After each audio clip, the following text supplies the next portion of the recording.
ribeye steak on a gas grill. First you get that sucker turned up high as it'll go.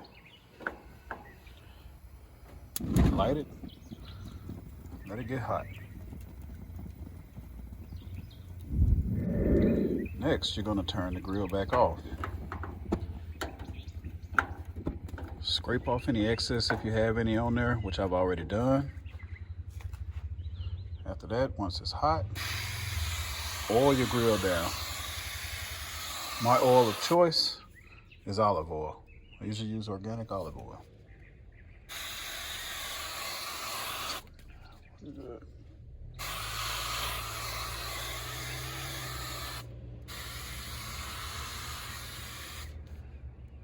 All right, crank that sucker back up as high as it'll go.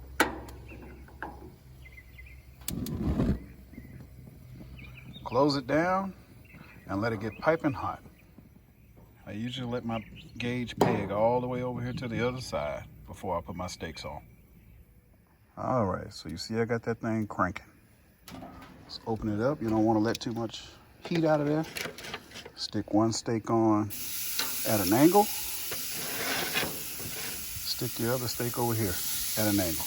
Close that thing right back down. If you see all that seasoning, that's just stuff I season mine with. You have to watch the other video to know what that is. All right, after 2 minutes, I come back out to check on them. And this is just a little hack that I use. I like to use Worcestershire sauce on mine. You don't have to do this. This is the Cravings with Carlos way. Put that sucker down in there. This time you can raise your steak up. Take a little peek at what the bottom is looking like. You see that? Let me show you. See that? Getting those grill lines on there. So check you a little more. It's not going to be salty or anything. Like I told you, it's just the Cravings with Carlos way. Everybody else does it different. A lot of people just like to use salt and pepper. I'm not just a salt and pepper type person. So what you're doing now is you're waiting on your gauge to get all the way back up. I'll show you how to get those grill marks on your steaks.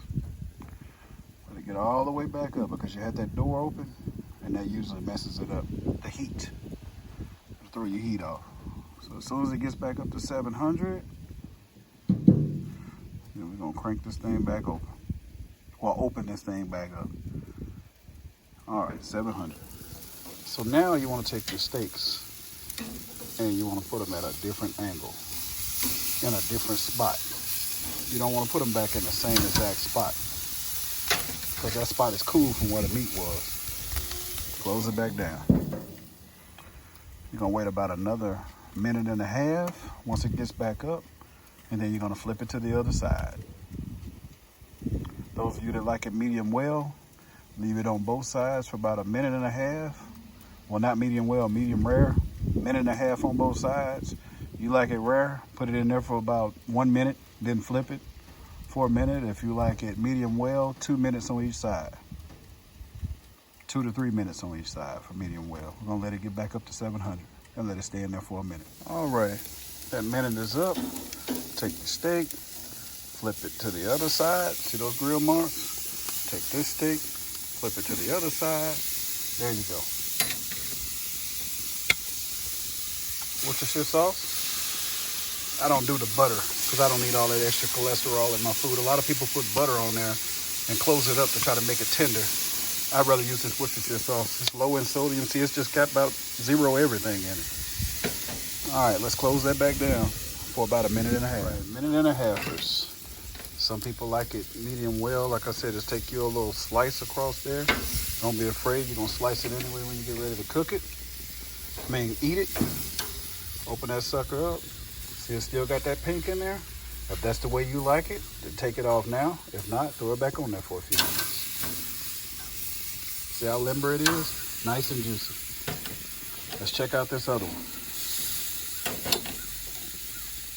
Slice.